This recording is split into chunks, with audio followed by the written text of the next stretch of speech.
আসসালামু আলাইকুম। আমরা আজকে পড়ব এসএসসি বায়োলজি চ্যাপ্টার 3 এর মিওসিস সম্পর্কে বিস্তারিত। এখন এই মিওসিস সম্পর্কে যে লেখাগুলো লেখা আছে এই লেখাগুলোর 90% আমরা পড়ে ফেলব হচ্ছে এই চিত্র থেকে। আমরা একটু চিত্রটা জুম করি।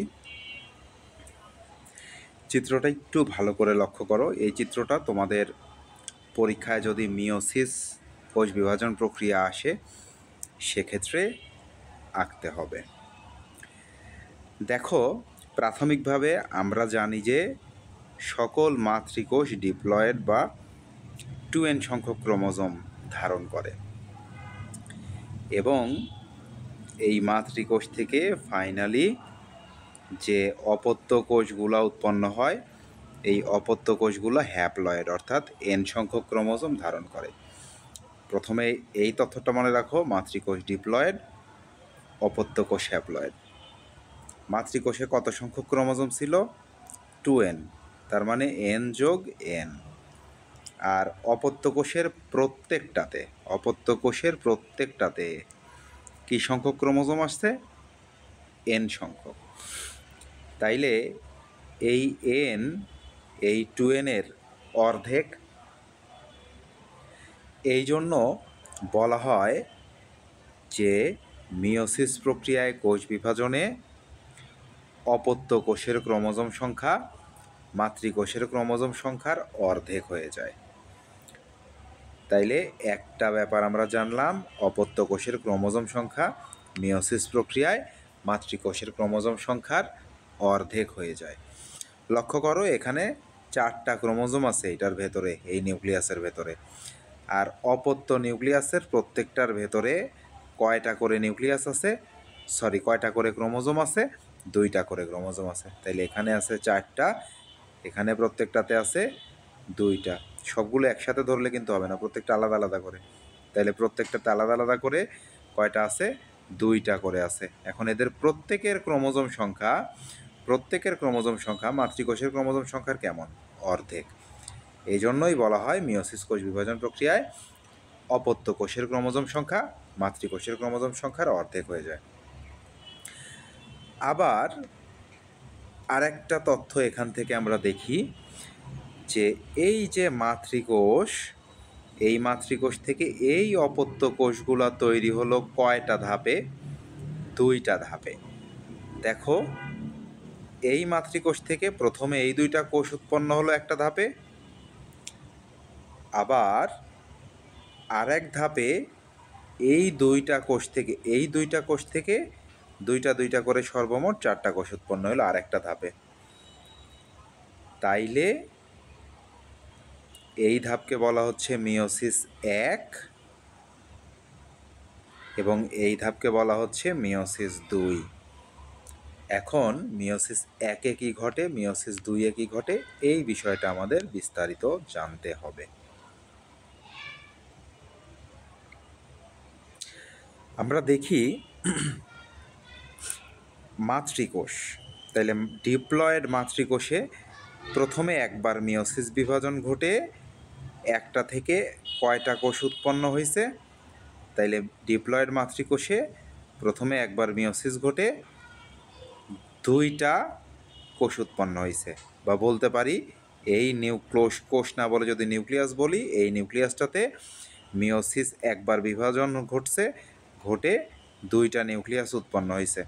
তার মানে কি দেখো, তার মানে এই নিউক্লিয়াসটা 2 ভাগে ভাগ হয়ে গেছে, যে এই অর্ধেক মিলে এই নিউক্লিয়াস তৈরি করছে, এই অর্ধেক এই নিউক্লিয়াস তৈরি করছে। এখন দেখো, নিউক্লিয়াসের সাথে সাথে ক্রোমোজোম সংখ্যাও এখানে ভাগ হয়ে গেছে। এখানে দেখো কয়টা ক্রোমোজোম ছিল পেটের ভেতর? 1 2 3 4, 4টা ক্রোমোজোম ছিল। দেখো, এই 4টা ক্রোমোজোম 2 ভাগে ভাগ হয়ে গেছে, বিভাজন হয়ে গেছে, যে 2টা এটার ভেতর আসছে, 2টা এটার ভেতর আসছে। তাইলে মিওসিস 1-এ আমরা দেখলাম নিউক্লিয়াসও 2 ভাগে ভাগ হয়ে যায়, আবার ক্রোমোজোমও 2 ভাগে ভাগ হয়ে যায়। তাহলে মিওসিস একে নিউক্লিয়াসও ভাগ হয়, ক্রোমোজোমও ভাগ হয়। আমরা দেখি মিওসিস দুইয়ে তাহলে কি ঘটে। মিওসিস দুই লক্ষ্য করো, মিওসিস দুই মানে কি, এই দুইটা কোষে মিওসিস ঘটবে। এখন এই কোষটা থেকে মিওসিস বিভাজনের মাধ্যমে দুইটা কোষ উৎপন্ন হবে বা দুইটা নিউক্লিয়াস উৎপন্ন হবে।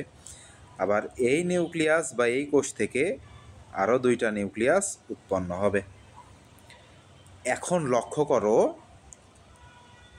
এই দুইটা কোষের মধ্যে কয়টা নিউক্লিয়াস ছিল, কয়টা ক্রোমোজোম ছিল, দুইটা ক্রোমোজোম। নতুন সৃষ্ট কোষেরও প্রত্যেকটার মাঝে কয়টা করে ক্রোমোজোম আছে, দুইটা করে ক্রোমোজোম আছে। তার মানে মিওসিস দুইয়ে ক্রোমোজোম সংখ্যা কি হ্রাস পেয়েছে বা বৃদ্ধি পেয়েছে? ক্রোমোজোম সংখ্যার কোনো পরিবর্তন হয়নি মিওসিস দুইয়ে, ঠিক যেমন পরিবর্তন হয় না মাইটোসিসে। আমরা জানি মাইটোসিসে মাতৃকোষে যে কয়টা ক্রোমোজোম থাকে, অপত্য কোষেও ইকুয়াল ক্রোমোজোম থাকে, সমান মানে ইকুয়াল। তাহলে ইকুয়াল থেকে এই জন্য মাইটোসিসকে ইকুয়েশনাল ডিভিশন বলা হয়। তাইলে দেখো মিওসিস দুইয়ের ঘটনাটা কার মতো? মাইটোসিসের মতো। এই জন্য মিওসিস দুইকে মাইটোসিসের সাথে বা সমীকরণিক বা ইকুয়েশনাল বিভাজনের সাথে তুলনা করা হয়। তাইলে মিওসিস একে দেখলাম নিউক্লিয়াসেরও বিভাজন ঘটে, হাফ হাফ করে ভাগ হয়ে যায়, ক্রোমোজোমও 4টা থেকে 2টা করে ভাগ হয়ে যায়। কিন্তু আমাদের মিওসিস দুইয়ে দেখলাম যে শুধুমাত্র কি হচ্ছে, এই যে একটা নিউক্লিয়াস থেকে দুইটা নিউক্লিয়াস তৈরি হচ্ছে, কিন্তু প্রত্যেক নিউক্লিয়াসের ক্রোমোজোম সংখ্যা এইটার কি থাকতেছে, একই থাকতেছে, সমান থাকতেছে। এই জন্য বলা হয় যে মিওসিস দুইয়ে ক্রোমোজোম সংখ্যার কোনো পরিবর্তন ঘটে না। তার মানে মিওসিস দুইয়ে আমরা দেখতেছি নিউক্লিয়াসের পরিবর্তন ঘটতেছে, নিউক্লিয়াসের বিভাজন ঘটতেছে, বাট ক্রোমোজোমের বিভাজন ঘটতেছে না। তাইলে দেখো যে এই টোটাল মিওসিস প্রক্রিয়াকে আমরা দুইটা ধাপে ভাগ করতেছি, একটা হচ্ছে মিওসিস এক আর একটা হচ্ছে মিওসিস দুই। তাহলে এই দুইটা মিওসিসে নিউক্লিয়াসের বিভাজন পরপর কয়বার ঘটতেছে দেখো, মিওসিস একে একবার ঘটতেছে, মিওসিস দুই একবার ঘটতেছে। তার মানে নিউক্লিয়াসের বিভাজন পরপর দুইবার ঘটতেছে, কিন্তু ক্রোমোজোমের বিভাজন কয়বার ঘটতেছে? মাত্র একবার ঘটতেছে। তাহলে আমরা দেখলাম যে মাতৃকোষ থাকে ডিপ্লয়েড, অপত্য কোষ হয় হ্যাপ্লয়েড। একটা মাতৃকোষ থেকে ফাইনালি 4টা অপত্য কোষ তৈরি হয়। ঘটনাটা দুইটা ধাপে ঘটে। একটা ধাপকে বলা হয় মিওসিস এক, প্রথম ধাপকে, এবং দ্বিতীয় ধাপকে বলা হয় মিওসিস দুই। প্রথম ধাপে নিউক্লিয়াস এবং ক্রোমোজোম উভয়ের বিভাজন ঘটে, কিন্তু দ্বিতীয় ধাপে শুধুমাত্র নিউক্লিয়াসের বিভাজন ঘটে। এই জন্য বলা হয় নিউক্লিয়াস মিওসিস প্রক্রিয়ায় পরপর দুইবার এবং ক্রোমোজোম একবার মাত্র বিভাজিত হয়। এতটুকু তথ্য থেকে এখন আমরা উপরের নোটটা পড়ে আসি, দেখি তো আমাদের কতটুকু কাভার হয় এখান থেকে। আমরা বলছিলাম 90% প্রায় এখান থেকে আমাদের কি হয়ে যাবে, কাভার হয়ে যাবে। তাইলে আমরা একটু এটা ক্লিয়ার করে নিই।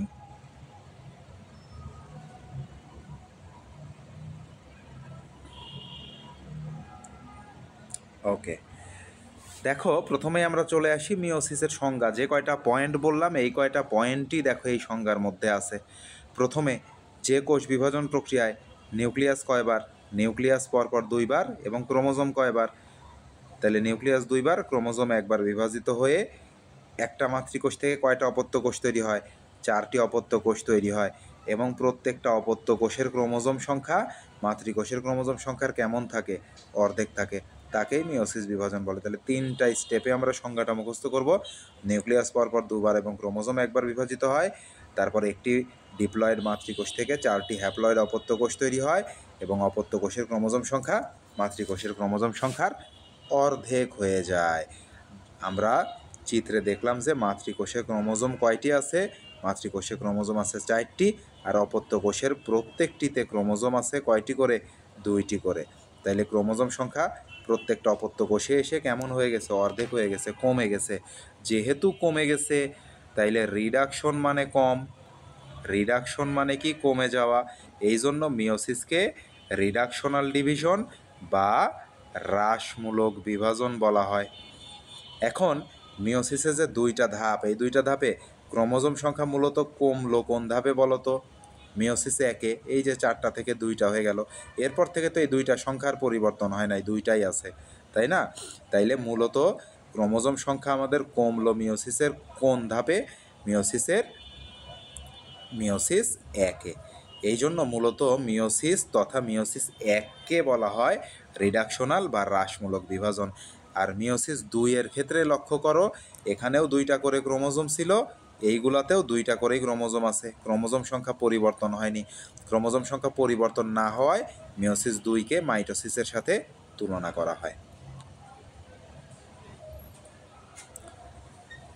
তাহলে এখানে একটু লক্ষ্য করো যে এখানে নিউক্লিয়াস পরপর কয়বার বিভাজন হইল? 2বার বিভাজন হইল। ক্রোমোজোম পরপর কয়বার বিভাজন হইল? 1বার বিভাজন হইল। তাইলে এখানে মিওসিসকে 2টা ধাপে ভাগ করা হচ্ছে, প্রথম মিওসিস এবং দ্বিতীয় মিওসিস। তাইলে প্রথম মিওসিসে কি হয়? নিউক্লিয়াস ক্রোমোজোম সহ, তার মানে নিউক্লিয়াস এবং ক্রোমোজোম উভয়েই একবার বিভাজিত হয়, হয়ে কয়টা নিউক্লিয়াস গঠন করে? 2টা নিউক্লিয়াস গঠন করে। এখন এই নতুন যে নিউক্লিয়াস সৃষ্টি হইল, প্রত্যেকের ক্রোমোজোম সংখ্যা মাতৃকোষের ক্রোমোজোম সংখ্যার কেমন থাকলো? অর্ধেক হয়ে গেল, এবং শেষ পর্যন্তই অর্ধেকই থেকে যায়। দ্বিতীয় মিওসিসে চলে আসো, শুধু নিউক্লিয়াসের বিভাজন ঘটে এখানে। বিভাজিত বানানটা ঠিক করে নিও, বিভাজিত। ক্রোমোজোম এই ক্ষেত্রে কি বিভাজিত হয় দ্বিতীয় মিওসিসে? বিভাজিত হয় না। ফলে এই যে 2টা নিউক্লিয়াস উৎপন্ন হয়েছিল, এই যে এখানে 2টা নিউক্লিয়াস উৎপন্ন হলে এই 2টা নিউক্লিয়াসে আবার কি হবে? মিওসিস হবে। তাইলে মিওসিস হওয়ার ফলে 2টা নিউক্লিয়াস থেকে কয়টা নিউক্লিয়াস তৈরি হবে? 4টা নিউক্লিয়াস তৈরি হবে ফাইনালি।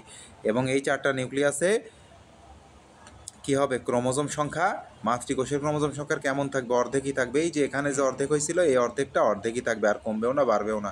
কারণ আমরা জানি মিওসিস 2-এ ক্রোমোজোম সংখ্যার কোনো পরিবর্তন হয় না।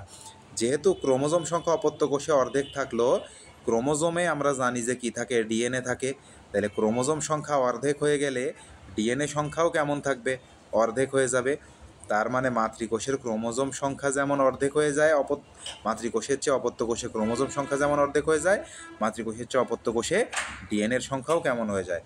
অর্ধেক হয়ে যায়। ওকে, আমরা একটু পরের অংশে চলে আসি। এজন্য দেখো, মিওসিস 1-কে মূলত বা মিওসিসকে রিডাকশনাল বা হ্রাসমূলক বিভাজন বলা হয়, আর মিওসিস 2-কে কার সাথে তুলনা করা হয়? মাইটোসিসের সাথে তুলনা করা হয়। তাইলে এতটুকু তথ্যের বাইরে আমাদের আর একটা তথ্য আমাদের পড়তে হবে, সেটা হচ্ছে মিওসিস কোথায় ঘটে, এটা প্রাথমিকভাবে আমাদের একটু জেনে রাখতে হবে। তাইলে আমাদের মনে রাখতে হবে মাতৃকোষে মিওসিস ঘটে।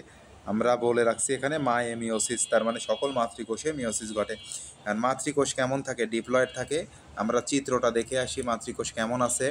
মাতৃকোষ, এই যে মাতৃকোষ ডিপ্লয়েড আছে। তার মানে ডিপ্লয়েড আছে আমরা কিভাবে বুঝলাম?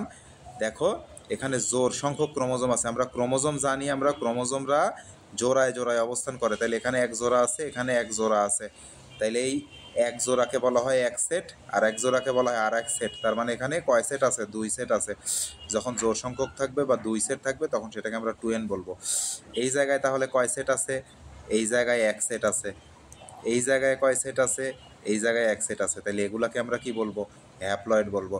যখন 2 সেট ক্রোমোজোম থাকে তখন সেটাকে আমরা ডিপ্লয়েড বলি, যখন 1 সেট ক্রোমোজোম থাকে তখন সেটাকে আমরা হ্যাপ্লয়েড বলি। তার মানে কোনো কোষে ডিপ্লয়েড সংখ্যক ক্রোমোজোম 2 সেট ক্রোমোজোম থাকলে সেটাকে ডিপ্লয়েড কোষ বলবো, এবং কোনো কোষে 1 সেট ক্রোমোজোম থাকলে সেটাকে হ্যাপ্লয়েড কোষ বলবো। আবার এই কথাটাই যদি জীব দিয়ে আসে যে ডিপ্লয়েড জীব কাকে বলে, তাইলে যে জীব কোষে 2 সেট ক্রোমোজোম থাকে তাদেরকে ডিপ্লয়েড জীব বলে। যে জীব কোষে 1 সেট ক্রোমোজোম থাকে তাদেরকে হ্যাপ্লয়েড জীব বলে। ঠিক আছে? তাইলে এতটুকু আমাদের দেখো পড়া শেষ। মিওসিস কাকে বলে শেষ। তাইলে শুক্রাশয়ে শুক্রাণু এবং ডিম্বাণু তৈরির সময় এই শুক্রাণু এবং ডিম্বাণুর মাতৃকোষে কি হবে, মিওসিস ঘটে। তারপরে এ প্রক্রিয়ায় কি হয়, নিউক্লিয়াস পরপর 2বার বিভাজন হয় কিন্তু ক্রোমোজোম একবার বিভাজিত হয়। তারপর আমরা চলে আসি প্রথম মিওসিস বিভাজন, নিউক্লিয়াস ক্রোমোজোম সহ, তার মানে নিউক্লিয়াস এবং ক্রোমোজোম বিভাজিত হয়। আর দ্বিতীয় মিওসিস বিভাজনে শুধুমাত্র নিউক্লিয়াস বিভাজিত হয়, ক্রোমোজোম বিভাজিত হয় না। তারপরে এই জন্য মিওসিসকে রিডাকশনাল এবং মিওসিস 2কে মাইটোসিসের সাথে তুলনা করা হয়। এই চিত্রটা প্র্যাকটিস করবা, চিত্রটা তোমাদের আঁকতে হবে পরীক্ষায় যদি মিওসিস কোষ বিভাজন আসে। এই চিত্র থেকে আমাদের একটা জিনিস লক্ষ্য রাখতে হবে, দেখো এই মিওসিস 1-এ ক্রোমোজোমগুলা 2টা বাহু আছে, দেখো 2টা করে বাহু আছে, কিন্তু মিওসিস 2-এর ফলে অপত্য ক্রোমোজোমগুলাতে 1টা করে বাহু আছে। বাহুর সংখ্যা কমে গেলেও ক্রোমোজোম সংখ্যা কিন্তু এখানেও 2টা, এখানেও 2টা, এটা মাথায় রাখতে হবে। তাহলে অপত্য কোষে বাহু 1টা করে আঁকতে হবে, আর এই 2টাতে বাহু, প্রথম 2টাতে 2টা করে আঁকতে হবে। বাহু মানে ক্রোমাটিড। এরপরে আমরা চলে আসি মিওসিস না হলে কি হবে, এটা আমরা একটু পরে পড়ব, শেষে পড়ব, তার আগে আমরা কিছু বেসিক তথ্য পড়ে আসব। আমরা প্রথমে চলে আসি কোষ বিভাজনের মাধ্যমে জাইগোট সৃষ্টি। তাইলে প্রথমে আমাদের জানতে হবে জাইগোট কি। আমরা জানি জাইগোট কি, শুক্রাণু কি সংখ্যক কেমন হয়, হ্যাপ্লয়েড হয়, আর ডিম্বাণু। তাইলে ডিম্বাণুও কেমন হয়, ডিম্বাণুও হ্যাপ্লয়েড হয়। এই হ্যাপ্লয়েড শুক্রাণু এবং হ্যাপ্লয়েড ডিম্বাণু পরস্পর মিলিত হয়। এই মিলিত হওয়ার প্রক্রিয়াকে বলা হয় নিষেক। মিলিত হওয়ার প্রক্রিয়াকে কি বলা হয়, নিষেক। তার মানে শুক্রাণু এবং ডিম্বাণু নিষেক প্রক্রিয়ায় মিলিত হয়ে গঠন করে হচ্ছে জাইগোট। শুক্রাণু এবং ডিম্বাণু মিলিত হইলে সেই জিনিসটাকেই কি বলা হবে, জাইগোট বলা হবে। তাইলে জাইগোটে ক্রোমোজোম কত সংখ্যক থাকবে, দেখো শুক্রাণুর একটা এন ছিল, ডিম্বাণুর একটা এন ছিল, তার মানে জাইগোটে টোটাল কত এন হবে, 2n হবে। তার মানে জাইগোটটা কী ধরনের হয়ে যাবে, ডিপ্লয়েড ধরনের হয়ে যাবে। তাইলে শুক্রাণু এবং ডিম্বাণু নিষেক প্রক্রিয়া মিলিত হয়ে জাইগোট গঠন করে, জাইগোট হচ্ছে ডিপ্লয়েড। এতটুকু বেসিক আমাদের জানতে হবে। এখন এই শুক্রাণু তৈরি হয় কই থেকে, শুক্রাণু তৈরি হয় একটা কোষ থেকে। আমরা জানি মা থেকে বাচ্চা তৈরি হয়, তাহলে শুক্রাণু যে কোষ থেকে তৈরি হয় সেই কোষটাকে শুক্রাণুর মাতৃকোষ বলা হয়। আবার ডিম্বাণু যে কোষ থেকে তৈরি হয় সেই কোষটাকে ডিম্বাণুর মাতৃকোষ বলা হয়। তাহলে শুক্রাণুকে কি বলা হয়, পুংজনন কোষ। তাহলে এই শুক্রাণুর মাতৃকোষকে কি বলা হবে, পুংজনন মাতৃকোষ। আবার ডিম্বাণুকে কি বলা হয়, স্ত্রী জনন কোষ। তাইলে ডিম্বাণুর এই মাতৃকোষকে কি বলা হবে, স্ত্রী জনন মাতৃকোষ। এই ঘটনাটাই আমরা এখানে লিখে দিছি। দেখো প্রথমে আমরা চলে আসি পুংজনন মাতৃকোষ। এইটা কি ধরনের, ডিপ্লয়েড, 2n। পুংজনন মাতৃকোষে মিওসিস কোষ বিভাজনের মাধ্যমে হ্যাপ্লয়েড শুক্রাণু বা পুংজনন কোষ উৎপন্ন হবে। আবার স্ত্রী জনন, ডিপ্লয়েড স্ত্রী জনন মাতৃকোষ থেকে মিওসিস কোষ বিভাজনের মাধ্যমে হ্যাপ্লয়েড ডিম্বাণু বা স্ত্রী জনন কোষ তৈরি হবে। তাইলে দেখো শুক্রাণু তৈরি হয়ে গেছে, ডিম্বাণু তৈরি হয়ে গেছে, কই থেকে, তাদের মাতৃকোষ থেকে, তাদের মাতৃকোষ থেকে। এরপর শুক্রাণু এবং ডিম্বাণুর মিলনের মাধ্যমে বা নিষেকের মাধ্যমে কি তৈরি হলো, আমাদের জাইগোট তৈরি হলো। জাইগোটটা কি ধরনের, 2n। তাহলে এইটাই হচ্ছে আমাদের কি, যে কোষ বিভাজন প্রক্রিয়ায় জাইগোট সৃষ্টি কিভাবে হয় সেটা। এরপরে আমরা এর পরের অংশে চলে যাই। জাইগোটের পরে আমাদের জানতে হবে মিওসিস কোথায় হয়। তাইলে মিওসিস আমরা জানি যে জনন মাতৃকোষে হয়। তাইলে এই যে জনন মাতৃকোষে কার কার, শুক্রাণু এবং ডিম্বাণুর। শুক্রাণু ডিম্বাণুকেই কি বলা হয়, গ্যামেট, পুংগ্যামেট এবং স্ত্রী গ্যামেট। তাইলে এই পুংগ্যামেট এবং স্ত্রী গ্যামেটের জনন মাতৃকোষে ঘটে। তাইলে এই কথাটাই, জনন মাতৃকোষ কোথায় থাকে, আমাদের মানুষের বা উন্নত প্রাণীদের শুক্রাশয়ে তৈরি হয় শুক্রাণু, আর ডিম্বাশয়ে তৈরি হয় কি, ডিম্বাণু। তার মানে শুক্রাশয়ে কোন বিভাজন ঘটবে, মিওসিস, শুক্রাণু তৈরির সময়, এবং ডিম্বাশয়ে ডিম্বাণু তৈরির সময় কোন বিভাজন ঘটবে, মিওসিস। তাইলে এইটা গেল হচ্ছে প্রাণী, বাকি 2টা হচ্ছে উদ্ভিদ নিয়ে। প্রথমে চলে আসো সপুষ্পক উদ্ভিদ আর এরপরে এই দুইটা হচ্ছে হ্যাপ্লয়েড উদ্ভিদ, মশার ফার্ন, হ্যাপ্লয়েড উদ্ভিদ, মনে রেখো এটা। তাহলে প্রথমে আমরা চলে আসি সপুষ্পক উদ্ভিদ। সপুষ্পক উদ্ভিদের কোথায় কোথায় মিওসিস হয়? পরাগধানী আর ডিম্বকে। তাইলে সপুষ্পক উদ্ভিদের মনে রাখবা ডিপে, সপুষ্পক উদ্ভিদের ডিপে মিওসিস হয়। তাহলে ডিতে ডিম্বক আর পতে পরাগধানী। এরপরে চলে আসি, এরা কি ধরনের উদ্ভিদ বললাম আমরা? এরা হ্যাপ্লয়েড উদ্ভিদ। তার মানে মশ এবং ফার্নের বড় গাছে, বড় উদ্ভিদে এন সংখ্যক ক্রোমোজোম থাকে, কিন্তু এদেরও মাতৃকোষ কেমন থাকে? ডিপ্লয়েড থাকে। তাইলে দেখো, মাতৃকোষে আমরা জানি মিওসিস ঘটে, মিওসিসের মাধ্যমে হ্যাপ্লয়েড সংখ্যক একটা শুক্রাণু এবং কি উৎপন্ন হয়? ডিম্বাণু উৎপন্ন হয়। এদের মাধ্যমে কি উৎপন্ন হয়? জাইগোট উৎপন্ন হয়, 2n। তাইলে এই জাইগোটে আমরা জানি মাইটোসিস বিভাজন ঘটে সাধারণত, কারণ আমাদের অধিকাংশ জীবের দেহকোষে, সকল কোষে কী সংখ্যক ক্রোমোজোম থাকে? 2n সংখ্যক ক্রোমোজোম থাকে। মানুষ, গরু, ছাগল, এদের সব কোষে কী সংখ্যক ক্রোমোজোম থাকে? 2n সংখ্যক ক্রোমোজোম থাকে। কিন্তু আমরা জানি মশ এবং ফার্নের সকল কোষে কী সংখ্যক ক্রোমোজোম থাকে? 2n না থেকে n থাকে। তাইলে দেখো, এই মস এবং ফার্নের যে রেণু উৎপন্ন হইল, এই রেণুটা কী ধরনের? পুংরেণু যেটা, সেটাও n, স্ত্রী রেণু যেটা, সেটাও n। পুংরেণু আর স্ত্রী রেণু মিলনের ফলে কি হইল? 2n। জাইগোটটা হয়ে গেল 2n। এখন এই জাইগোটে যদি মাইটোসিস বিভাজন হয়, সেক্ষেত্রে এই জাইগোটে যদি মাইটোসিস বিভাজন হয়, সেক্ষেত্রে কি হবে? মস এবং ফার্ন উদ্ভিদ n না হয়ে 2n হয়ে যাবে। তাইলে এই 2n থেকে n করতে হলে এই মস আর ফার্নের জাইগোটে মূলত কি হওয়া লাগবে? মিওসিস বিভাজন হওয়া লাগবে। তাইলে মিওসিস বিভাজন হয়, আবার এনে পরিণত হবে, তখন এইটার ওপর বারবার মাইটোসিস বিভাজন হয়ে অসংখ্য কোষ উৎপন্ন হবে এবং একটা বড় গাছ উৎপন্ন হবে। তাইলে আমরা জানি সাধারণত সকল জীবের জাইগোটে মাইটোসিস কোষ বিভাজন হয়, তবে মনে রাখতে হবে মস এবং ফার্নের জাইগোটে কী বিভাজন হয়? মিওসিস বিভাজন হয়, কারণ এরা হ্যাপ্লয়েড উদ্ভিদ। তাইলে মিওসিস কোথায় হয় আমরা পড়লাম? জনন মাতৃকোষে, তার মানে শুক্রাণু ডিম্বাণুর জনন মাতৃকোষে, তার মানে শুক্রাশয় ডিম্বাশয়ে, সপুষ্পক উদ্ভিদের ডিপে, তার মানে ডিম্বকার পরাগধানীতে, আর মশ ফার্নের জাইগোটে। ওকে, আমরা এরপর চলে আসি। দেখো, আমরা মিওসিস 1 এবং মিওসিস 2 সম্পর্কে অলরেডি পড়ে আসছি, ওই কথাগুলোই এখানে আর একবার বলে দেওয়া আছে। তাহলে মিওসিস কোষ বিভাজনের সময় একটি কোষ বা একটি নিউক্লিয়াস পরপর কয়বার বিভাজিত হয়? 2 বার বিভাজিত হয়। তাহলে প্রথম বিভাজনকে কি বলা হয়? প্রথম মিওটিক বিভাজন। এই কথাটা মনে রাখবা, প্রথম মিওটিক বিভাজন, বা এটাকেই মিওসিস 1 বলা হয়। এবং দ্বিতীয় বিভাজনকে বলা হয় দ্বিতীয় মিওটিক বিভাজন বা মিওসিস 2। এখন চলে আসি মিওসিস 1-এ কী হয়? মিওসিস 1-এ দেখো, ক্রোমোজোম সংখ্যা মাতৃকোষের ক্রোমোজোম সংখ্যার কেমন হয়ে যায়? অর্ধেক হয়ে যায়। এই জন্য মিওসিস 1-ই মূলত রিডাকশনাল বা হ্রাসমূলক বিভাজন। আর মিওসিস 2-এ কী হয়? এটা হচ্ছে মাইটোসিসের অনুরূপ, ক্রোমোজোম সংখ্যার কোনো পরিবর্তন হয় না। এই জন্য মিওসিস 2-কে ইকুয়েশনাল বা সমীকরণিক বিভাজনের সাথে তুলনা করা হয় বা বলা হয়। ওকে, এরপরে আমরা চলে আসি হ্যাপ্লয়েড আর ডিপ্লয়েড। আমরা চিত্রে অলরেডি পড়ে ফেলছি। এক সেট ক্রোমোজোম থাকলে সেই কোষকে হ্যাপ্লয়েড, এবং যে জীবের কোষে এক সেট ক্রোমোজোম থাকে তাকে হ্যাপ্লয়েড জীব বলা হয়। এবং কোনো কোষে 2 সেট ক্রোমোজোম থাকলে তাকে ডিপ্লয়েড কোষ বলা হয়, এবং যে জীবের কোষে 2 সেট ক্রোমোজোম থাকে তাদেরকে ডিপ্লয়েড জীব বলা হয়। এরপরে আমরা চলে আসি মিওসিসের গুরুত্ব বা প্রয়োজনীয়তা। তার মানে মিওসিস না ঘটলে কি হবে?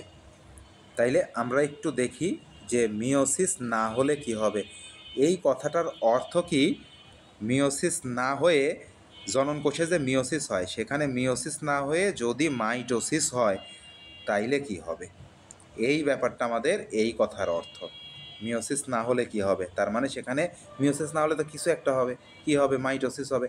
তাহলে মিওসিস না হয়ে যদি জনন কোষে মাইটোসিস হয়, সেক্ষেত্রে কি ঘটবে? যদিও এটা ঘটে না, এটা ঘটলে তো সমস্যা। এখন কি সমস্যা হবে? এইটাই আমাদের ব্যাখ্যা করতে হবে এই প্রশ্নের উত্তরে।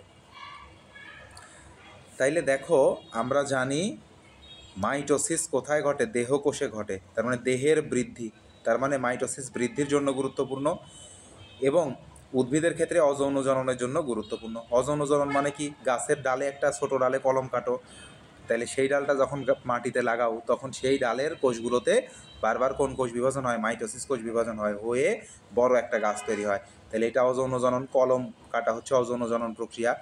তাইলে আমরা জানি আমাদের বৃদ্ধি এবং উদ্ভিদের অযৌন জননের জন্য কোন কোষ বিভাজন দরকার, মাইটোসিস কোষ বিভাজন দরকার।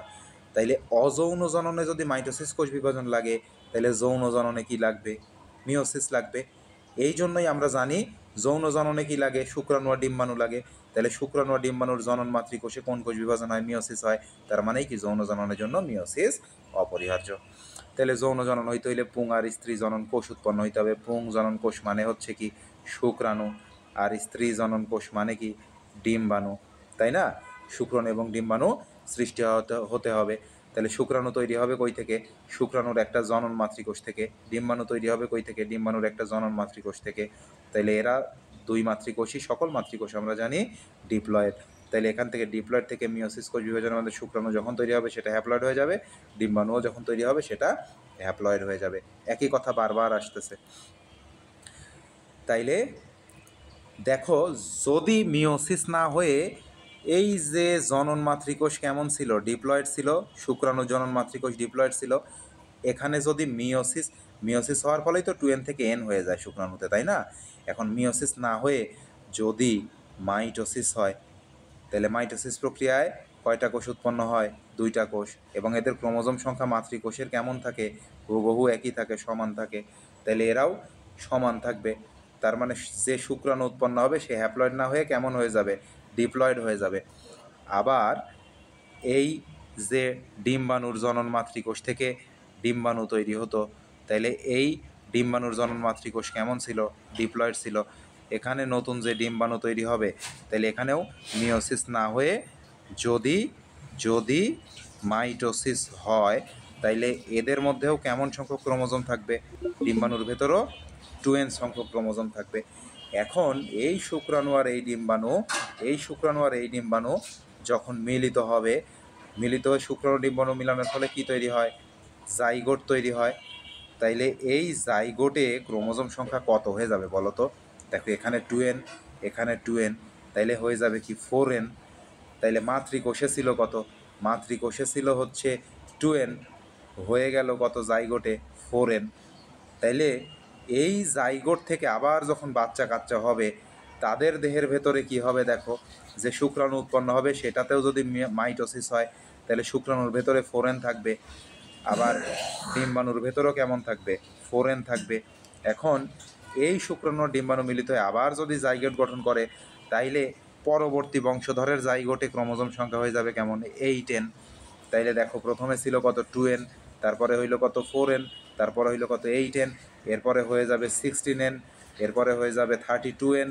তাইলে এইভাবে প্রতিবার কয় গুণ করে বাড়তেছে দেখো তো, 2 গুণ করে বাড়তেছে। তাহলে প্রতিবার 2 গুণ করে ক্রোমোজোমের সংখ্যা বাড়তে থাকবে। তাহলে মানুষের দেহে আমরা জানি পৃথিবীর সকল মানুষের দেহে 23 জোড়া বা 46টি ক্রোমোজোম থাকে। তাহলে এইভাবে যদি ক্রোমোজোম বাড়তে থাকে, তাইলে আর আমাদের ক্রোমোজোম কি 23 জোড়া বা 46টি থাকবে না, হাজার হাজার হয়ে যাবে, অসংখ্য হয়ে যাবে। ক্রোমোজোমের একটা অস্বাভাবিক বিস্ফোরণ ঘটবে, তখন আমাদের দেখা যাচ্ছে প্রজাতি বিলুপ্ত হয়ে যাবে, ধ্বংস হয়ে যাবে, মানুষ বলে কিছু থাকবেই না, এরকম হয়ে যেতে পারে। সো এই জন্য সৃষ্টিকর্তা এই আমাদের জনন মাতৃকোষে মিওসিস কোষ বিভাজনের মাধ্যমে এই যে ক্রোমোজোমের একটা সমতা, এই সমতাটা রক্ষা করে সবার মাঝে। তাইলে একটু আমরা দেখি যে নোটে কি লেখা আছে। দেখো, যদি জনন কোষে শুক্রাণু এবং ডিম্বাণুর ক্রোমোজোম সংখ্যা কার সমান থাকে, মাতৃকোষের সমান থাকে। মাতৃকোষেও 2n থাকে, শুক্রাণুতেও সমান 2n থাকলো, ডিম্বাণুতেও 2n থাকলো। তাহলে মাতৃকোষ 2n, শুক্রাণু 2n, ডিম্বাণু 2n। তাইলে এই শুক্রাণু আর ডিম্বাণুর তোমার হচ্ছে নিষেকের মাধ্যমে যে জাইগোট উৎপন্ন হবে, তার দেহে কত n আসবে, এখান থেকে 2n, এখান থেকে 2n। তাইলে এই জাইগোটে কত আসবে, 4n আসবে। তাইলে দেখো, মাতৃকোষে ছিল 2n, জাইগোটে হয়ে গেল 4n। আবার এই জাইগোট থেকে যখন আবার কোনো জীব হবে, সেই জীবের জনন মাতৃকোষে কয়টি ক্রোমোজোম থাকবে, এই 4টাই থাকবে। এবং এখান থেকে যদি শুক্রাণু ডিম্বাণু উৎপন্ন হয় মাইটোসিস প্রক্রিয়ায়, মিওসিস না হয়ে, তাহলে তাদের দেহেও কয়টা থাকবে, 4টা করেই থাকবে।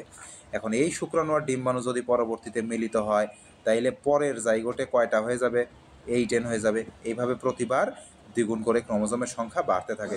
এভাবে পর্যায়ক্রমে ক্রোমোজোমের সংখ্যা বৃদ্ধি চলতে থাকলে বংশ পরম্পরায় জীবদের মাঝে কী হবে, আমূল পরিবর্তন সাধিত হবে এবং ওই জীবের বৈশিষ্ট্যই টিকে থাকবে না। দেখা যাচ্ছে প্রজাতিই ধ্বংস হয়ে যাবে, দেখা যাচ্ছে মানুষ থেকে নতুন একটা কোনো জীবের প্রজাতি তৈরি হয়ে যাবে। তাইলে এই ঘটনাটা মানুষ যেন বিলুপ্ত না হয়ে যায় বা কোনো প্রজাতি যেন বিলুপ্ত না হয়ে যায়, এই জন্য মিওসিস কোষ বিভাজন সৃষ্টিকর্তা আমাদের জনন মাতৃকোষে ঘটিয়ে থাকে। তাহলে এই কথাটাই এখানে বলা আছে।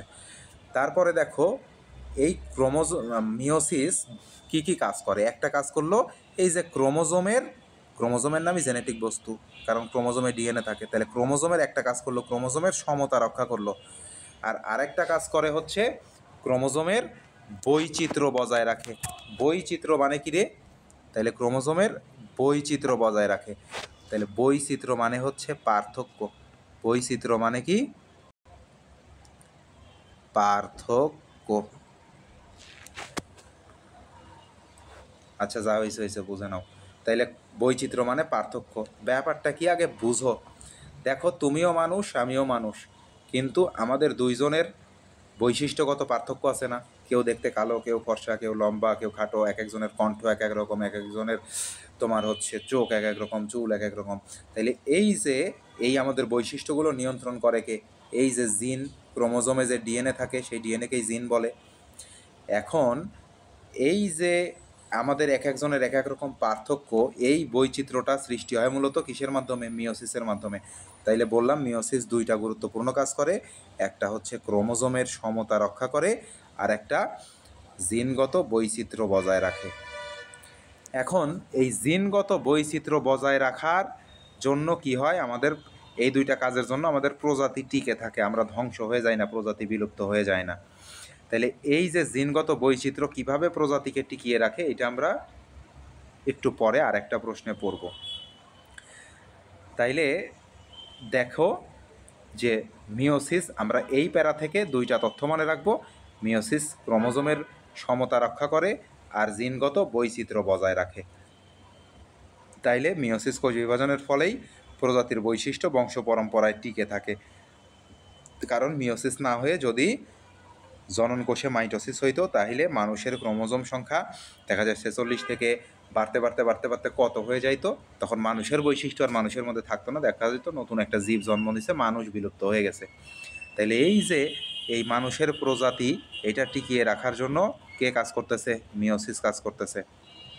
আবার আর একটা ঘটনা লক্ষ্য করো, জিনগত বৈচিত্র্য আমাদের কি উপকার করে। দেখো, কিছুদিন আগে আমাদের করোনা আসছিল, করোনার সময় অনেক মানুষ মারা গেছে, কিন্তু আমরা সব মানুষ কি মারা গেছি? সব মানুষ মারা যায় নাই। কেন মারা যায় নাই?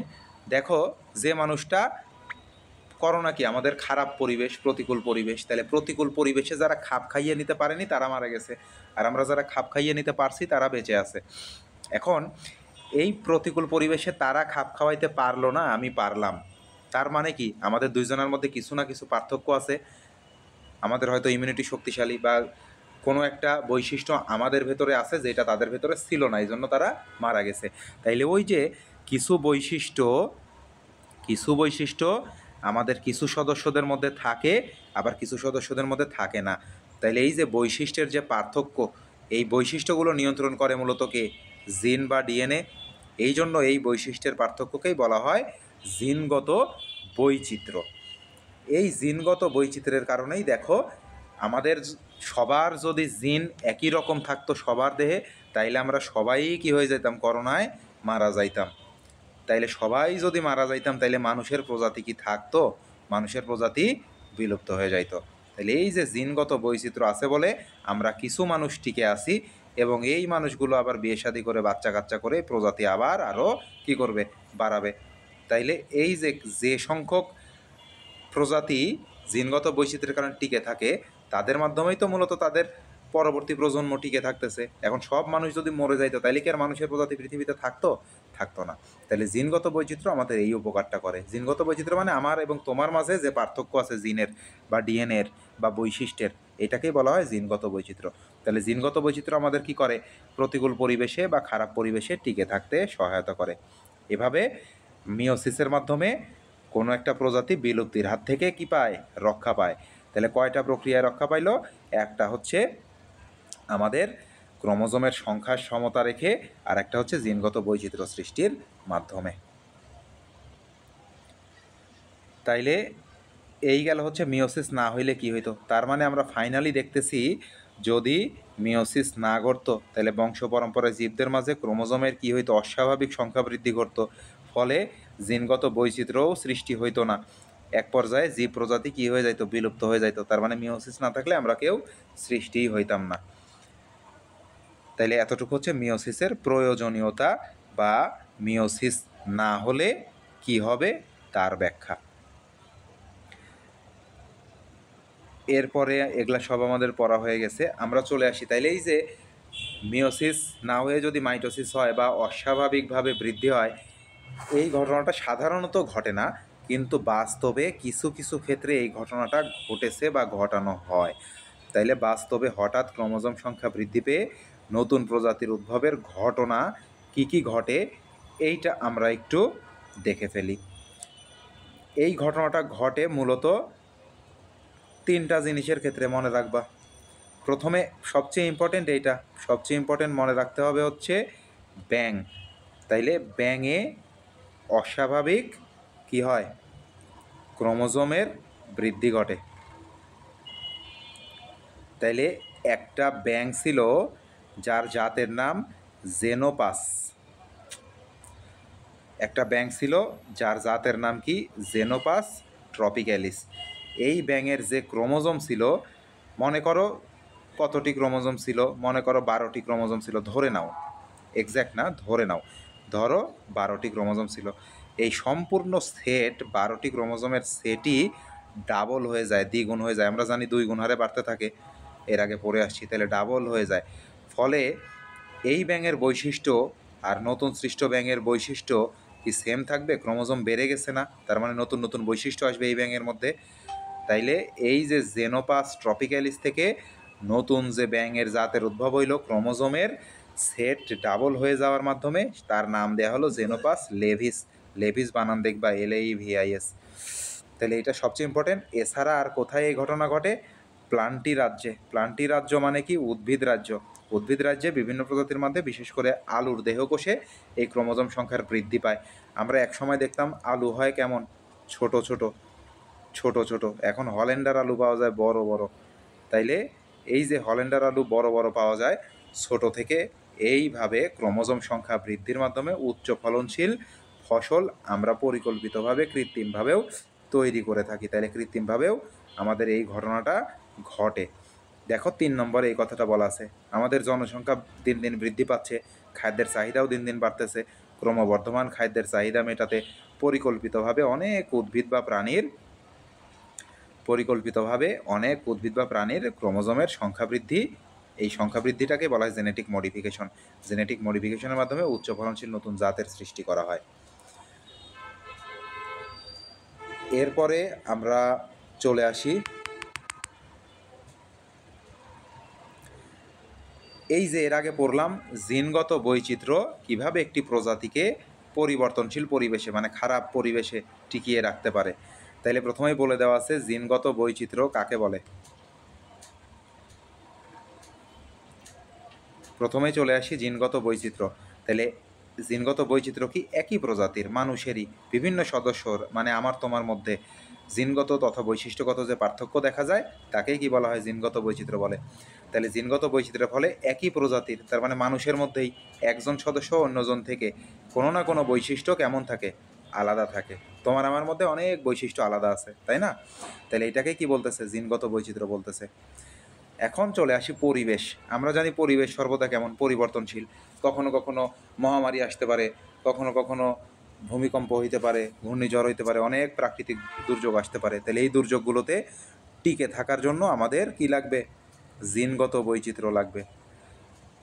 দেখো, মনে করো আমি সামান্য একটু শীত লাগলেই, ঠান্ডা লাগলেই, সর্দি টর্দি লেগে জ্বর এসে অবস্থা খারাপ হয়ে যায়, কিন্তু তুমি শীতের দিনেও কনকনে ঠান্ডা পানি দিয়ে গোসল করো, তোমার কিছু হয় না। তাহলে তোমার আর আমার বৈশিষ্ট্যগত কিছু পার্থক্য আছে। এখন আমি আর তুমি যদি যদি কোনো শীত প্রধান দেশে বেড়াইতে যাই, সেক্ষেত্রে দেখা যাচ্ছে আমি সর্দি হয়ে জ্বর হয়ে মরে যাইতে পারি। কিন্তু তোমার কি হবে, তুমি ওখানে টিকে থাকবা। তাইলে এই যে খারাপ পরিবেশে জিনগত পার্থক্যের কারণে কেউ কেউ মারা গেলেও কেউ কেউ টিকে থাকে, এবং যারা টিকে থাকে তাদের মাধ্যমে পরবর্তীতে সংখ্যা বৃদ্ধির মাধ্যমে ওই প্রজাতিটা টিকে যায়। এই ঘটনাটাই হচ্ছে জিনগত বৈচিত্র্যের সুফল। এমন যদি না হইতো তাইলে কি হইতো, করোনার সময় আমরা সবাই মারা যেতাম, বা শীত পড়লে দেখা যাচ্ছে সবাই সর্দি জ্বর হয়ে সবার একই অবস্থা হইতো, মানে একজনের যা হইতো সবার তাই হইতো। তাইলে সবার একই ঘটনা ঘটে না কেন? আমাদের মধ্যে জিনগত বৈচিত্র্যের ফলে। কী কারণে? জিনগত বৈচিত্র্যের ফলে। এই যে জিনগত বৈচিত্র্যের ফলে। তাইলে আমরা জানি পরিবেশ সর্বদা পরিবর্তনশীল। পরিবর্তনশীল পরিবেশে জিনগত বৈচিত্র্যের জন্য কোনো না কোনো সদস্য খাপ খাইয়ে নিতে পারে।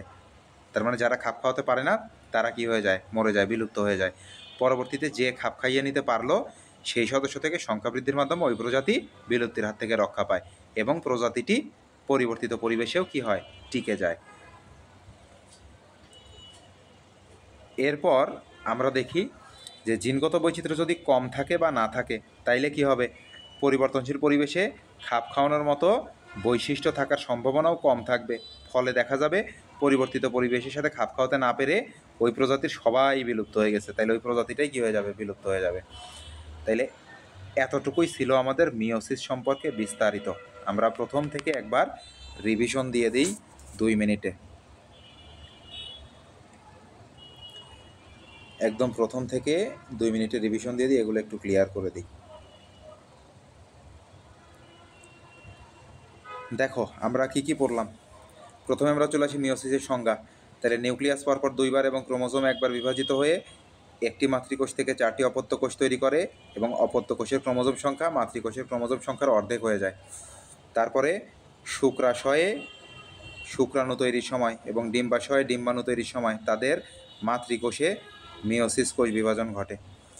তার মানে এই ঘটনায় নিউক্লিয়াস পরপর 2 বার ভাগ হয় এবং ক্রোমোজোম একবার ভাগ হয়। প্রথম মিওসিস বিভাজন, 2টা ভাগে ভাগ করা হয় মিওসিসকে, প্রথম মিওসিস এবং দ্বিতীয় মিওসিস, বা এটাকে বলা হয় প্রথম মিওটিক বিভাজন, দ্বিতীয় মিওটিক বিভাজন। মিওসিস বা মিওটিক যেটাই বলা হোক একই কথা। তাইলে প্রথমবারে কি ঘটে? প্রথমবারে নিউক্লিয়াস এবং ক্রোমোজোম উভয়ই বিভক্ত হয়, আর দ্বিতীয়বারে শুধু নিউক্লিয়াস বিভক্ত হয়। তাইলে এই প্রক্রিয়ায় ফাইনালি অপত্য কোষের ক্রোমোজোম সংখ্যা মাতৃকোষের কেমন থাকে? অর্ধেক থাকে। যেহেতু ক্রোমোজোম সংখ্যা অর্ধেক, তার মানে ডিএনএর সংখ্যাও কেমন থাকে? অর্ধেক থাকে। তাইলে এই যে মাতৃকোষের চেয়ে ক্রোমোজোম সংখ্যা অপত্য কোষে অর্ধেক হয়ে গেল, কমে গেল, এই জন্য মিওসিসকে রিডাকশনাল বা হ্রাসমূলক বিভাজন বলা হয়। আর মিওসিস 2-এ 2 নম্বর ক্ষেত্রে দেখো এখানেও যে কয়টা ক্রোমোজোম আছে 2টা, এখানেও 2টা, তাহলে ক্রোমোজোম সংখ্যার কোনো পরিবর্তন ঘটে নাই। এই ঘটনাটা ঘটে মাইটোসিসে, এই জন্য মিওসিস 2-কে মাইটোসিস বা ইকুয়েশনাল বা সমীকরণিক বিভাজনের সাথে তুলনা করা হয়। এখন আমরা জানি মাইটোসিস হয় দেহকোষে, মিওসিস হয় জনন কোষে। তার মানে মায়ে হয় মিওসিস আর দেহে হয় মাইটোসিস।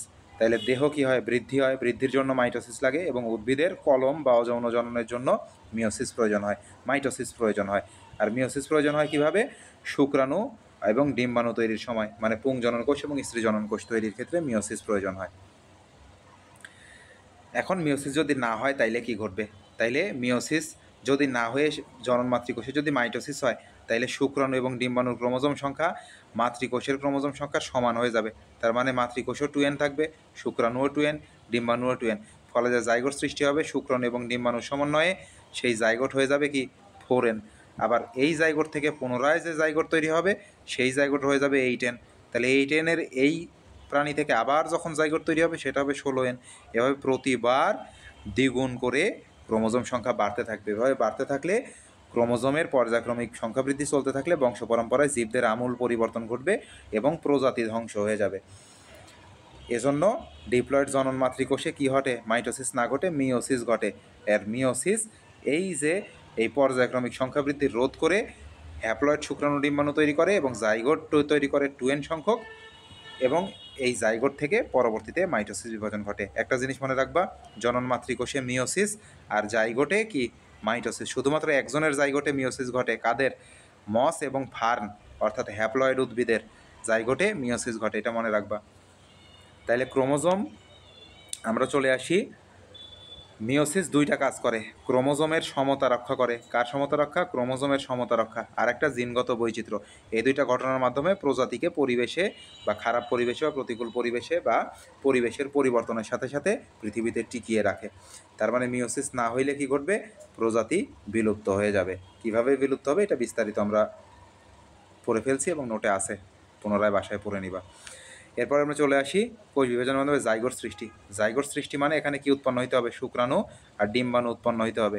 তাইলে শুক্রাণু ডিম্বাণু কই থেকে উৎপন্ন হবে? জনন মাতৃকোষ থেকে। তাহলে জনন মাতৃকোষ আমরা জানি কেমন থাকে, মাতৃকোষ সবসময় ডিপ্লয়েড থাকে। তার মানে শুক্রাণু এবং ডিম্বাণু কেমন হবে? হ্যাপ্লয়েড হবে। যেহেতু জনন মাতৃকোষে কোন কোষ বিভাজন হয়েছে? মিওসিস কোষ বিভাজন হয়েছে। তাইলে এই যে শুক্রাণুকে বলা হয় পুংজনন কোষ এবং যে মাতৃকোষ থেকে তৈরি হয় সেই মাতৃকোষকে বলা হয় পুংজনন মাতৃকোষ। ডিম্বাণুকে বলা হয় স্ত্রীজনন কোষ এবং এই ডিম্বাণু যে মাতৃকোষ থেকে উৎপন্ন হয় সেই মাতৃকোষকে বলা হয় স্ত্রীজনন মাতৃকোষ। তাহলে এই যে পুংজনন মাতৃকোষ থেকে শুক্রাণু এবং স্ত্রীজনন মাতৃকোষ থেকে ডিম্বাণু তৈরি হওয়ার পরে এই শুক্রাণু এবং ডিম্বাণু মিলিত হয়ে ডিপ্লয়েড জাইগোট তৈরি করে। এখন আমরা চলে আসি মিওসিস কোথায় ঘটে। তাইলে আমরা জানি জনন মাতৃকোষে ঘটে। তারপরে এইটা দিয়েই আমরা জানি জনন মাতৃকোষ কই থাকে? শুক্রাশয় এবং ডিম্বাশয়ে। তার মানে শুক্রাশয় এবং ডিম্বাশয়ে ঘটে। এর পাশাপাশি মনে রাখতে হবে সপুষ্পক উদ্ভিদের ডিতে ডিম্বক, পথে পরাগধানী। আর মশফার্নের কোথায়? জাইগোটে মিওসিস ঘটে। একমাত্র মশফার্নের জাইগোট, মশফার্ন বা হ্যাপ্লয়েড উদ্ভিদের জাইগোটেই মিওসিস ঘটে। বাকি সব জাইগোটে কি ঘটে? মাইটোসিস ঘটে। এখানে মিওসিস 1 সম্পর্কে বলা আছে, মিওসিস 2 সম্পর্কে বলা আছে। হ্যাপ্লয়েড সম্পর্কে বলা আছে 1 সেট ক্রোমোজোম থাকলে হ্যাপ্লয়েড, 2 সেট ক্রোমোজোম থাকলে ডিপ্লয়েড। এরপরে বাস্তবে ক্রোমোজোম সংখ্যা বৃদ্ধির উদাহরণ জেনোপাস ট্রপিক্যালিস। এই ব্যাঙের ক্রোমোজোম সংখ্যা ডাবল হয়ে যায়, তার মানে দ্বিগুণ হারে বাড়ে আমরা জানি। তাহলে ডাবল হয়ে জেনোপাস লেভিস নামের নতুন ব্যাঙের সৃষ্টি হয়। এছাড়া উদ্ভিদ রাজ্যে বিশেষ করে আলু সহ অন্যান্য বিভিন্ন উদ্ভিদের ফলন বাড়াতে এই ক্রোমোজোম সংখ্যা কৃত্রিমভাবে বৃদ্ধি করা হয় পরিকল্পিতভাবে। তাহলে এই যে পরিকল্পিতভাবে বিভিন্ন উদ্ভিদের আমাদের কি করা হয়? জেনেটিক মডিফিকেশন করে উচ্চ ফলনশীল উদ্ভিদ তৈরি করা হয়। তারপরে জিনগত বৈচিত্র্য কিভাবে একটি প্রজাতিকে পরিবর্তনশীল পরিবেশে টিকিয়ে রাখে, এটা এখনই আমরা বললাম, তাই না? জিনগত বৈচিত্র্য কি?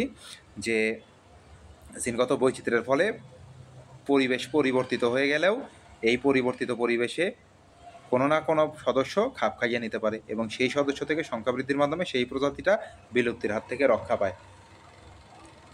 তাইলে জিনগত বৈচিত্র্য কম থাকলে বা না থাকলে এই খাপ খাওয়ানোর মতো কোনো বৈশিষ্ট্য থাকবে না, ফলে একসাথে সবাই মারা যাবে, ফলে প্রজাতি বিলুপ্ত হয়ে যাবে। আমরা একটু এই অধ্যায়ের প্রশ্নগুলো অ্যানালাইসিস করি, প্রশ্নগুলো আমরা পারবো কিনা একটু দেখি। ক খ এর জন্য কিছু প্রশ্ন আলাদা করা আছে, গ ঘ এর জন্য কিছু প্রশ্ন আলাদা করা আছে। এর বাইরে কোনো প্রশ্ন হওয়া সম্ভব নয়। তার মানে যেখান থেকেই যেভাবে প্রশ্ন করুক এই প্রশ্নগুলোর মাঝেই প্রশ্ন হইতে হবে। দেখো আমরা কি কি প্রশ্ন পাচ্ছি দেখি। মাইটোসিস কাকে বলে? আমরা পড়ে ফেলছি আগের লেকচারে। মিওসিস কাকে বলে? পড়ে ফেলছি। মাইটোসিস মিওসিসের পার্থক্য কাকে বলে? যতটুকু পড়াইছি এখান থেকে তৈরি করে নিতে পারবা, অথবা এটার নোট আমি আগের ক্লাস নিছি যাদের ক্লাস 9-এর ওদের কাছে আছে, ওইটা তোমরা কালেক্ট করে নিবা। তারপরে চলে আসি মাইটোসিসকে ইকুয়েশনাল বা সমীকরণিক বিভাজন বলা হয় কেন? মিওসিসকে রিডাকশনাল বা রাশিমূলক বিভাজন বলা হয় কেন? বলছিলাম এই দুইটা প্রশ্নের মধ্যে একটা প্রশ্ন পরীক্ষাতে থাকবেই, মাইটোসিসকে ইকুয়েশনাল আর মিওসিসকে রিডাকশনাল। এটাও লিখে দেওয়া আছে, লিখে নিবা। তারপরে ক্যারিওকাইনেসিস কি? গত ক্লাসে পড়াইছি। সাইটোকাইনেসিস কি? গত ক্লাসে পড়াইছি। মাইটোসিসের 5টা পর্যায়ের নাম লেখো, prophase, prometaphase, metaphase, anaphase, telophase. বলো তো ক্যারিওকাইনেসিস কি? নিউক্লিয়াসের বিভাজন ক্যারিওকাইনেসিস। সাইটোকাইনেসিস কি? সাইটোপ্লাজমের বিভাজন সংক্ষেপে। তারপরে অনিয়ন্ত্রিত মাইটোসিসের ফল কি? ওই যে টিউমার আর ক্যান্সার। তাহলে টিউমার আর ক্যান্সার কীভাবে সৃষ্টি হয় এটা একটু ব্যাখ্যা করতে হবে। তারপরে মাইটোসিস কোথায় ঘটে? দেহকোষ সহ অন্যান্য যেসব জায়গায় ঘটে। মাইটোসিসের ফলে আমাদের দেহ দৈর্ঘ্য এবং প্রস্থে বৃদ্ধি পায়, অর্থাৎ লম্বা হয় আর মোটা হয়। মিওসিস কোথায় ঘটে? আমরা আজকেই পড়লাম যে কোথায় ঘটে? জনন মাতৃকোষে, সপুষ্পক উদ্ভিদের ডিপে, তার মানে ডিম্বক আর পরাগধানীতে। আর হচ্ছে আমাদের মসফার্ন এ ধরনের হ্যাপ্লয়েড উদ্ভিদের জাইগোটে। তারপরে ক্রোমোজোমের সংখ্যা বৃদ্ধির মাধ্যমে নতুন প্রজাতি সৃষ্টির বাস্তব উদাহরণ যে ব্যাঙের অংশ। তারপরে হ্যাপ্লয়েড ডিপ্লয়েড কোষ বলতে কি বুঝো? 1 সেট থাকলে হ্যাপ্লয়েড, 2 সেট ক্রোমোজোম থাকলে ডিপ্লয়েড। তারপরে মিওসিস 1 ও মিওসিস 2 বলতে কি বুঝো? পড়ে ফেলছি অলরেডি। গ ঘ এর জন্য আমরা চলে আসি, দেখি মাইটোসিস মিওসিসের পার্থক্য লিখে নিতে বলছি। মাইটোসিসের পর্যায়সমূহের চিত্রসহ বর্ণনা। এখন এখানে একটা পর্যায়ের চিত্রও আসতে পারে, বর্ণনা আসতে পারে, 2টাও আসতে পারে, 3টাও আসতে পারে, 5টা সবও আসতে পারে, 5টা বা সবও আসতে পারে। ঠিক আছে, তাহলে সবগুলো পর্যায়ের চিত্রসহ বর্ণনা বুঝে বুঝে পড়তে হবে, কোনটাতে কী ঘটনা ঘটে এবং চিত্র কীভাবে আঁকবা। গত ক্লাসে আমরা খুব ভালোভাবে পড়াইছি এইগুলা। তারপরে আমরা চলে আসি যে মাইটোসিসের গুরুত্ব। মাইটোসিসের গুরুত্ব যে টিউমার ক্যান্সার সহ ওই অংশটা যে অংশে লেখা আছে ওইটাই মাইটোসিসের গুরুত্ব লিখে দেওয়া আছে সুন্দর করে। তারপরে টিউমার ক্যান্সার কীভাবে সৃষ্টি হয়, ওই যে অনিয়ন্ত্রিত মাইটোসিস হইলে কোষগুচ্ছ সৃষ্টি হয়, সেখান থেকে টিউমার সৃষ্টি হয়, টিউমার থেকে পরবর্তীতে ক্যান্সার সৃষ্টি হয়, মরণঘাতী ক্যান্সার, গত ক্লাসে পড়াইছি। তারপরে মিওসিস কোষ বিভাজন প্রক্রিয়া চিত্রসহ বর্ণনা, এই যে আজকে পড়ালাম মিওসিস কোষ বিভাজন, বারবার যে চিত্রটা দেখায় আমরা ব্যাখ্যা করলাম সেই চিত্রটা। তারপরে জাইগোট সৃষ্টির প্রক্রিয়া, এই যে কোষ বিভাজন প্রক্রিয়ায় জাইগোট সৃষ্টি আজকেই পড়লাম। তারপরে মিওসিস না ঘটলে কি ঘটবে, তার মানে মাইটোসিস হইলে কি ঘটবে, ওই যে দ্বিগুণ হারে ক্রোমোজোম সংখ্যা বাড়তে থাকবে, ফলে প্রজাতি বিলুপ্ত হয়ে যাবে। এটাই কি মিওসিসের প্রয়োজনীয়তা। তারপরে প্রজাতির বৈশিষ্ট্য বংশ পরম্পরায় টিকে থাকে কিভাবে বিশ্লেষণ করো, দুইভাবে টিকে থাকে মিওসিসের মাধ্যমে। তাহলে মিওসিস একটা কি করে, ক্রোমোজোমের সমতা রক্ষা করে, ক্রোমোজোমের সমতা রক্ষা করে, আর আরেকটা কি করে, জিনগত বৈচিত্র্য সৃষ্টি করে। এইভাবে বংশ পরম্পরায় প্রজাতির বৈশিষ্ট্য টিকে থাকে বা কোনো প্রজাতি বিলুপ্ত হয়ে যায় না। ওই একই প্রশ্ন এটা, জিনগত বৈচিত্র্য সৃষ্টির মাধ্যমে প্রজাতিকে টিকিয়ে রাখতে মিওসিসের গুরুত্ব ব্যাখ্যা করো। তাইলে এমন কোনো প্রশ্ন নাই আমরা যেটা পারবো না, যেহেতু আমি চ্যালেঞ্জ দিয়ে বলতে পারি তোমরা পারবা, কারণ এইটা আমরা কিভাবে পড়ছি, বুঝে পড়ছি।